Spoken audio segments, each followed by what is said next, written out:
You've tuned in to the most crazy rocking metal podcast on the air. Ladies and gentlemen, welcome to Metal from the Inside.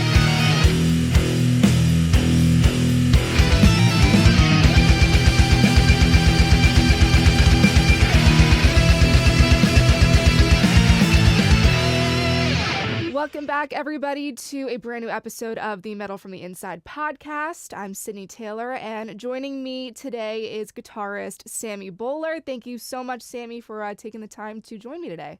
Hey, Sydney. Nice to meet you. Thanks for having me on. Absolutely. You've been doing a lot over the last decade. Really with your former band Citizen Zero, and you just started a brand new band not too long ago called Pharaohs, as well as with your solo stuff. So I guess first question, when I was, looking up everything that you've been doing, how do you manage it all? You do a lot, and you're kind of killing it right now. Thanks so much. I think for me, the biggest thing is whatever I'm working on, I just try to focus on it, So when I'm working on one thing, I just stick with it and don't worry about anything else, But I don't know. That's one thing about being a musician now. It's like you kind of have to do a lot of different projects. It's different than maybe like 30, 40 years ago when it's like, all right, I'm a guitar player, I'm in one band, that's it, Yeah. So it's a more common thing now, I think. But for me, as far as like time management and all that, it's just whatever I'm working on, I try to, give it 100% and focus on it, Right. I want to get into Pharaohs a little bit more, but first I wanted to touch on your instrumental record that came out right when the lockdowns were happening and the pandemic was really kind of kicking off, unfortunately. But it's a great record, and unfortunately, like I said, had very kind of bad timing when it came to release. So how did that kind of affect, where you were at when it got released? And, I know you've started to do some live shows and everything where you're finally getting to play some of these songs. So how has that whole journey been for you? It's been great. I was talking to somebody last night. It's like, I can't believe the record's almost been out 2 years. But it came out the first week of the initial lockdown. It was March 2020. So it was one of those things, like when the lockdown started, nobody knew how long it was going to last. We thought it was going to be, all right, 2 weeks, 3 weeks, and then we'll go on the road in the summer. But obviously that's not what happened. But it's been cool. Being a musician is kind of like a day-to-day thing anyway. So, you kind of learn to adapt and people have gotten creative with promoting their music now, And luckily for me, like a lot of the guitar community and guitarists, like a lot of it's online anyway, So it kind of, with everybody being home, it kind of opened up a couple different opportunities for like live streams and stuff like that. But it's cool. We got to tour on it at the end of last year, which was amazing. It was really cool to finally be able to play the stuff live and kind of feel a little bit normal again. But yeah, we're going back on the road later this year too, so we'll get to play it a little bit more. Right. And this was was this your first day, it was your debut instrumental record, but was it your first solo record as well? It was, yeah. That's pretty cool. What drove you to want to do just an instrumental record? Because, I know that with having bands, you have vocalists. So, this kind of gave you the opportunity to, step back and kind of just focus on your craft, right? Yeah, absolutely. I don't know. When it first started, I was with my old band, Citizen Zero, that you mentioned. Like, we toured pretty much like 2 years straight. And when I got home, I was just kind of burned out on everything I was doing, And the band was kind of breaking up at the time. So, excuse me. I started just working on some different guitar arrangements and stuff like that. And just kind of making demos at home. And I showed them to some friends and stuff. And they said, you should really try to do this. It sounds great. So it was more just to see if I could do it at first. And then when it started turning out cool, it was like, we might as well finish it and put it out, So it's been awesome. That's awesome. I want to, kind of also get into just your history as a guitar player because, I've read a little bit about your influences and, like I said, you've come a long way in your journey as a player. So for you, where did your interest in guitar start? I don't even know. I think, my parents are both musicians, so like we always had guitars around the house and stuff. And I started playing piano first, so they put me in piano lessons like really early. But as I got a little bit older, I just kind of fell in love with hard rock and heavy metal. Like I discovered Van Halen and Ozzy and shit like that, where the guitar is so amazing. It's like I just kind of became obsessed with it. So around like 10 or 11, I got my first electric guitar, and then I don't know. When you get obsessed with something like at that age, it's like you're lucky. I feel really lucky because that's when you have the time to really, kind of hone it in and Right. play for 10 hours a day or whatever.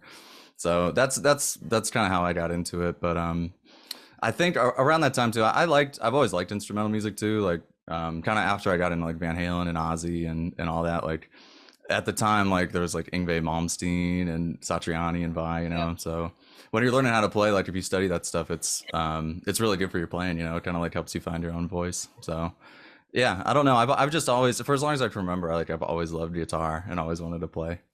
Yeah, I was, like I said, looking at your influences, and the one that popped out to me, we share a very similar favorite guitar player, which is Randy Rhoads. He's one of my all-time favorite guitar players as well.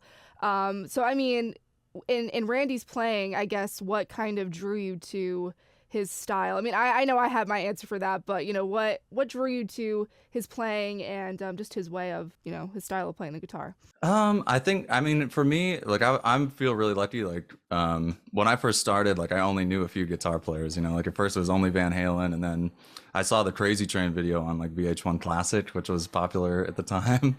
I don't know if you remember that channel or Yes. not, but, I'm very that just kind of familiar. like, I don't know. I remember just like literally like stopping my tracks, just like being so blown away by the guitar solo and the riff and all that. Right. And I've always loved like classical music too. And he was one of the first guitar players in metal, like probably other than like Richie Blackmore from Deep Purple. He was the first one to kind of mend classical music and metal. And I don't know. There's just something about it. Like sometimes, like when you hear somebody play or hear a song, it just hits you in a certain way. Where like, I mean, hearing him play like literally changed the course of my life. Yeah. But why is he your favorite? He's just so genuine. It's funny, I had his brother and sister, Kathy and Kelly, on the podcast like a couple months back, and they, said the same thing to them. He's just so authentic in his playing, like he just always, it always has came out of just he loved doing it, and apart from the fact that he's just incredibly talented and did stuff at the time that nobody else was really doing, apart from Eddie Van Halen, like you mentioned, but. He just, you can just tell when somebody really loves it. And he just, without a doubt, was just, every time he got on stage, there was no ego. There was, nothing. It was just, full on, like, I'm just playing the guitar because it's what I love to do, which I always thought was pretty cool of him. Yeah, I love that about him as well. And like his dedication to practicing, that's something that I really love about him too. And like how he studied music. Like a lot, sometimes like guitar players or any instrument, like if they're playing metal or rock, it's like, it's different. It's more of like you teach yourself and you don't want to learn the theory or something. But with him, like he loves studying music theory and he loves sharing all his knowledge. He was like a really dedicated teacher. Yeah, I don't know. I can't say enough good things about him. Like he'll definitely probably always be my favorite guitar player. And that's cool. You had Kelly. I know Kelly Rhoads pretty well. We played. I was going to say, have you been to Musonia? The School of Music? I visited, yeah, when the first time my band played in LA, I went to Musonia, but probably like 7 or 8 years ago, they did one of Randy's old students. I'm from Detroit, so one of Right. Randy's old students, his name was Bob LaFond, lived here, and he put on this whole like kind of like tribute concert to Randy where he brought Kelly Rhoads came in. He's a musician as well, and then Randy was in Quiet Riot, obviously, so Kelly Garney came to town too. But I got to kind of like back them up, like put together a band and back them up. So it was cool. I mean, it was great playing the gig and stuff. But the coolest thing was like spending time with them. Who, I mean, he lived such a short life. Like Kelly Garney was his best friend, and Kelly Rhoads obviously was his brother. So I mean, the stories, it's stuff that you can't read. Like I feel like I've read everything about him, but getting to talk to him, I'm sure you love talking to him as well, because it's like this is unbelievable. It was mind blowing to me, kind of the same reason of, I've always loved him and I've always loved his music, but, there is no way to see him. And at that time, there was such limited like interviews and, he did some, but hardly anything. And, it was just, like you said, there wasn't a lot out there. So, to be able to, talk to them and, they're the closest piece of Randy that's really left at this point. And, knew him personally and obviously knew him personally, but, like just had a relationship with him that nobody else, had, other than, Ozzy, I guess. But it's not as easy to talk to him. So, Exactly. but Yeah. It just blew my mind talking to both of them, and just like I said, it's like you can read so much, and obviously that's before both of our times. We never get to see him play live, but um, I don't know, and what you see it in their eyes too. It's like when they talk about him, they loved him so much. Obviously, Kelly was his brother, but even Kelly Garney, who was his best friend, like he really had a huge impact. Like they were in their first band together, basically, and that's really special for anybody. So yeah, it was cool. That's cool. You got to interview Kelly, man. I haven't talked to him in a long time. I feel like I should hit him up now. yeah, you should. They're both doing great, and I know Randy just got inducted into the Rock and Roll Hall of Fame, I believe, back in October, which has already been 3 months, which is crazy. But they were really happy about that, and that was really exciting. So yeah, you should reach out. It's a sign. I know. I want to go back to Musonio, man. Wait a minute. Yeah. I love that you brought up that you are from Detroit, because so many of my favorite musicians are also from Detroit. I mean, are there any musicians for you that kind of jump out, that kind of influenced you in that scene? Yeah, I feel really lucky to have grown up here, I was always like a really big Bob Seger fan, growing up. Like he's obviously a legend around here. Alice Cooper, obviously. One of my best friends just worked on it. Alice just did, like, I guess it must be like 2 years ago now, but he did like a Detroit tribute album, and they did that at the studio I work at. So that was really, Wow. I didn't get to work on it, but they all said Alice is like one of the nicest guys ever, Um, yeah, I mean, there's just so much amazing, all the rock bands, obviously, but also, we have Motown too, which that was always a big influence on me growing up too. Yeah, I think that Detroit is so underrated as a music city. You think of New York, you think of Nashville, you think LA. Like I said, some of the best rock and roll musicians have come out of Detroit, and I feel like it's often left out of the conversation when you think of great music cities. So, I'm glad that you're representing. Thank you. Yeah, Detroit has a really great rock scene even now, There's a lot of great bands. Just a lot of great rock bands in Michigan, even not even only in Detroit. So yeah, I love living here. I wanted to talk a little bit too about Satriani, Joe Satriani, because I know that you won his competition a couple years back, which is really cool. I mean, he's Joe Satriani, what a legend. What was that whole experience like, and what was it like getting to, meet him and know him? It was amazing. It was like a Guitar Center contest, and he flew. Basically, it was like a cover contest. So he picked I think it was like 10 winners, and like I was only 19, so it was like a contest. Basically, they'd fly out to LA and meet him and do a master class, so you get to talk to him a little bit and watch him play. So I mean, it was incredible. Like I'd never been to California before at the time, so it's like that's crazy enough, And then just getting, I'm sure like anytime you get to talk to one of your heroes, it's like it's a total blessing. So yeah, it was just really really cool. Yeah, that was like the first, I guess, like hero of mine that I got to meet. So it's like I was a little shell shocked, of course, but I feel lucky because he's such a wonderful guy, in addition to being such an amazing musician. Right. It's super cool. Did he teach you any tricks or anything on the guitar that you still use today? I'm trying to think. It was more like he talked a lot about like how he wrote songs. Like people were just asking him like, how'd you write Satch Boogie or whatever. Or always with me, always with you, which that was amazing. Like at the time I was just starting to write music, so getting to hear him go, every little detail that he thinks about, and yeah, it was kind of a whirlwind, but that's one thing that stood out. It's like the attention to detail on everything you played and everything you ever recorded was like really deep. And also kind of like we were talking about with Randy, like his love for the guitar is pretty immense as well.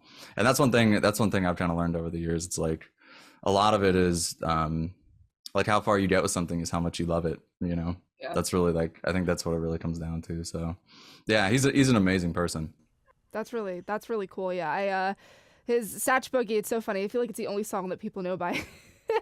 Sometimes it's like it's stands out, and it's like he's got so many other great songs. But no, that's really cool. I can't even imagine him bestowing his guitar knowledge onto me. So that's crazy. I wanted to switch gears a little bit into what you're doing now with Pharaohs, which I know is a relatively new group that you've put together and is getting a lot of traction and you're getting a lot of attention from labels and stuff like that. So what was the process of wanting to put this together? I know that you ended up, the band Citizen Zero ended up breaking up a couple years back. So this is kind of the next step. So how did that happen? I guess it first started, it was like kind of during the lockdown. Like I mentioned, I work at a studio called Rust Belt in Detroit. And Steve Lahane and I, the bass player from Pharaohs, were hanging out with the owner, Al, and just kind of hanging out, drinking or whatever. You know, it was like lockdown, there was nothing to do. But it was at like 2 a.m. or 3 a.m. He goes, man, you know, he's like kind of giving me shit. He's like, Sam, you got to start a new band, you know, blah, blah, blah. And and I was making excuses. It's like, you know, I'd love to start a new band, but the hardest thing is always finding a singer or finding a great front man, you know. So I was, you know, just making excuses. This is like the type of conversation that only happens after drinking all night, of course. But he's going, man, who can we get? So he's like going through all these people. You know, no, not this guy, not this guy. And about a year prior, this band called C2 and the Brothers Reed recorded at the studio, and they had broken up, but their singer was just incredible. His name's Cam Clark. So Steve said, I wonder what Cam is doing now. And like it was like a light bulb went out over Al's head. He's like, that's it, I'm calling him right now, you know. It's like, dude, no, it's like 3 a.m. You can't don't do that. So the next day, like I figured he maybe like didn't even remember having that conversation, but sure as shit, he hit up Cam the next day on Instagram or something like, hey, you should come up and, you know, meet these guys or, you know, see what happens, just jam or whatever. And I don't know, it just, sometimes when you meet somebody and start playing together, it's like there's an instant chemistry, you know, and it just like, I don't know, Cam's just like, I've never really met anybody like him, you know. He's just such an amazing musician and just a wonderful person too. So we just started writing just for fun, you know, same kind of thing. Like, you just start out just seeing where it goes. And, I don't know, man. It's like, as soon as I heard him like sing in person, you're just like, wow, you know? So we just finished our record. So hopefully it'll be out this year, but, we're starting to work on the next one now too. But we've played a couple shows. The Jam came out on my, I did like an instrumental tour, in October. And my instrumental band is just Pharaohs with no vocals or whatever. So Cam came out. Yeah. So Cam came out and sang at the end of the night or whatever. And he's just an amazing, amazing frontman. So it was a blast. I feel really lucky to be in a band with like my best friends, you know. Usually it's not like that. Or some, you know, some bands, maybe it starts out that way, but I don't know. The other guys in the band, John, our drummer, and Steve, I've been playing with them for like 10 years. So Cam just kind of like fit in perfectly. Yeah, I mean, that's great when you can, you know, have chemistry and, you know, have people that you actually enjoy being around. Because I feel like you said, you see all these bands all the time that have great chemistry, but they just hate each other when they get on the bus. You know what I mean? So that's cool that you guys have a close relationship. I feel like really blessed to, nothing's better than playing with your best friends, you know. And I think that comes off in the music too. Like if you're really enjoying recording and really enjoying being on stage together, like I think that really translates. So I can't wait for everybody to hear the album. I'm really excited about it. Now, are you guys all based in Detroit, or are you guys all spread out around the country? John, Steve, and I are in Detroit, and Cam lives in Kentucky. So that was another thing. Like when Al was gonna hit him up or whatever, it's like, dude, he lives in. I don't even think he's gonna want to come up here, you know. But he's basically he just. It's really not that far. It's like 5 hours away where he lives. So he drives up, and he just crashes on my couch, and we work on songs and hang. So it's a blast. I'll send you the record when we're done. Yeah, I'd love to hear it. Do you guys have any, I know you said possibly, you know, later this year, but do you have any idea maybe what month, like when we can expect it? Or I can't talk about it yet. But hopefully it'll be out this year. Some of it'll, if not the whole record, like definitely some of it will be out for sure. Right. So it's a little bit up in the air, but you know how it goes. It's like, it's hard to tell. Especially now, like, especially with just the way that the industry has been affected by the pandemic and everything. It's like even, you know, production of stuff is so slowed down. So it's so hard to tell. So I don't blame you guys. yeah. It's just one of those things. It's like releasing music now is so different than even a few years ago, but we'll get it out there for sure. I mean, what's the biggest change for you that, I mean, you can think of when it comes to just how different it is to release music now? Well, I mean, the biggest thing obviously is like tours get moved left and right, you know. So a lot of the time, it's like you want to, if you're releasing a song and you know, going out to promote it, if a tour changes, all of a sudden that really throws a wrench in things, you know. So I think that's probably going to be the biggest determining factor as far as when it gets released or whatever. But we have a couple tours we're looking at, so I'm hoping it'll depend on what lines up with that. But I'm hoping in COVID, now it seems like things are starting to get a little bit back to normal. But you know, every time you say that, things change. But we'll see. We'll see. Do you have any plans to do another solo, instrumental record? Yeah, I'm working on it now. That's what I've been working on. Cool. I'm writing it right now. We haven't started recording it yet, but the guy that produces all my stuff's on the road right now, but he gets back at the end of the month. So probably next month we'll start recording it, and that's probably going to come out this year as well, I bet. Probably toward the fall. I have a tour lined up for August, September, so it'll probably come out around then. So I'm excited about that too.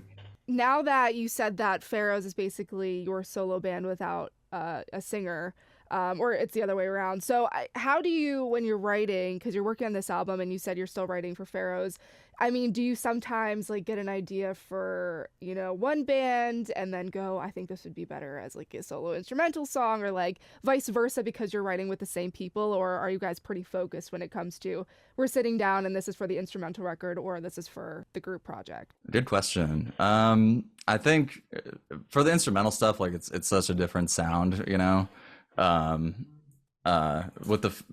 with the Pharaoh stuff, basically, like we just get in a room and start jamming, and whatever comes out, those are the songs, or at least that's what's on the first record, And I really think like that's probably the best way to write music, as far as like being in a band. Like when it's completely collaborative like that, it always ends up better, But for the instrumental stuff, usually I'll just demo it all out at home and like try to do all the parts or get it close. Like I'll program drums and just try to make it sound good in my apartment, and then my drummer John will come over and he'll just go, dude, what are you like? These drums sound like shit. Here, let me fix them.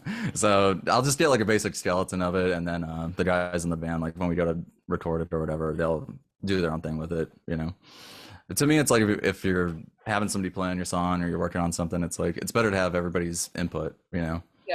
That's what I think, at least. But yeah, it's definitely like two different, like the instrumental stuff borderline. It's like more like hard rock metal, and it's definitely like a little bit heavier than the Pharaohs album, which is more like, I don't know, I don't even like putting categories on things, but more like alternative rock or something, Right.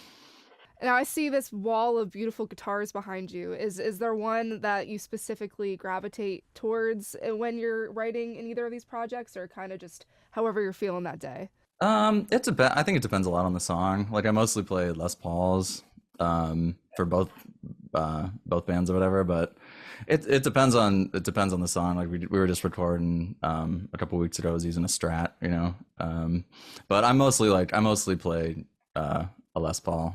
It's hidden behind this amp right now, but I have like a black Les Paul that I play a lot. That's first.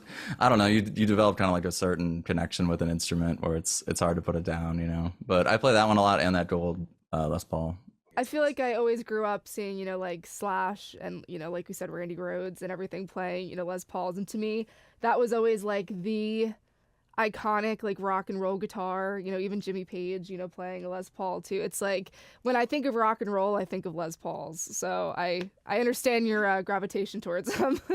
You can't really beat it, man. Especially, I don't know, there's like a certain like weight to it on stage, even like the way it feels on stage, in addition to the way it sounds.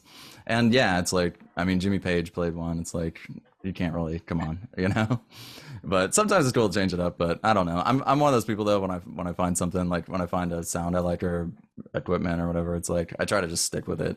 It's like the less you think about it, the better. Yeah. And really quick, last thing I kind of want to touch on with you is your work with Friedman amplifiers. We're talking about equipment and gear and everything, which is really cool that you go out and do a lot of like clinics and kind of gear demos and everything like that. How did that all come together? And how did you end up meeting Dave? Dave is from the same part of Detroit that I'm from. Oh wow! Yeah, it's just a weird coincidence. But when I was a little kid, I used to go. There's a guitar store in Michigan called Motor City Guitar. It's like the best music store around here, or whatever. But I got to know the owner pretty well just from going in there and like playing and stuff. And they were like childhood best friends. They were like next door neighbors growing up. when Friedman amps like came out and started getting popular, Marty, the owner of the store, was like, "Hey, you should really meet Dave next time he's in town or whatever.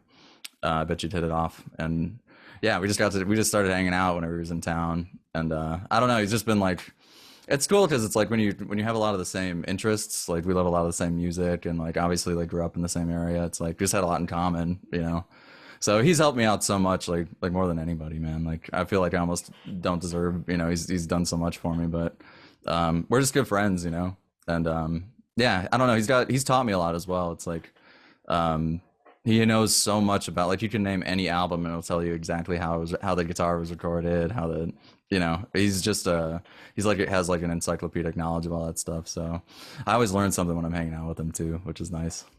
Right. So yeah, he's just a great guy.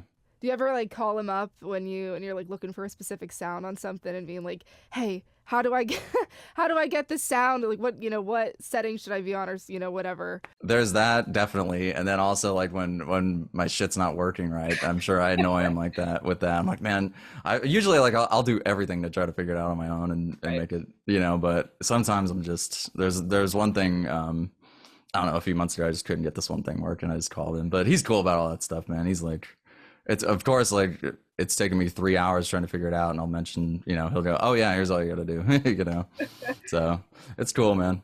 Yeah, he's a great guy for sure. Do you play guitar as well? You're obviously like a big guitar fan. I do, very mediocrely, I should say. I'm not, I'm no Eddie Van Halen, but yeah, I have a Les Paul at home. It's also one of my favorite styles, of guitar. So yeah, I'd say I'm a rhythm guitarist at best, but that's all right. That's cool, man. That's awesome. As long as you enjoy playing, it's like that's really the reward of the whole thing, is like just being able to hang at home and play for yourself, So it's a fun. It's as long as it's fun. Yeah, that's what it's all about, man. Just going out there, and if it's not fun, it's like, why are you doing it? So it's that is something to keep in mind. But do you guys have anything coming up, you and Dave together, or kind of still on the fence because of COVID? It's we do have some. Nothing's like announced, but we might be doing some more clinics in the fall, and I think it's gonna be in Germany, which I'm excited about. Ooh. That's always like, yeah. It's so to me, it's like, if any day, like any day you're out playing music is a blessing, but especially like when it's overseas, it's like, I don't know. I just feel so lucky, So I'm hoping that ends up working out. Cross your fingers, but yeah, I think that's in August. Wow. Yeah, that's like one of those pinch me moments, like going to a beautiful country and playing guitar and getting paid for it, having it be your full-time job, which is pretty cool. Yeah, I feel so lucky. I mean, it's just, I don't know, the music fans over there alone, it's like, it's crazy. It's a different thing than here, for sure. Oh yeah, I did a whole for my senior thesis for one of my degrees, I did a whole thing about how one of the kind of topics was how different metal is in America versus everywhere else. Like you see Iron Maiden and they're out, playing to like 100,000 people in Europe and 200,000 people in Brazil, and then they come here, and I mean, they still have a big crowd, but I mean, it's like they play to an 8,000 seat arena, and you're like, you just sold out a festival in Germany, to 80,000 people. So it's a weird cultural difference for sure. Definitely, metal especially. Yeah, no doubt. Yeah.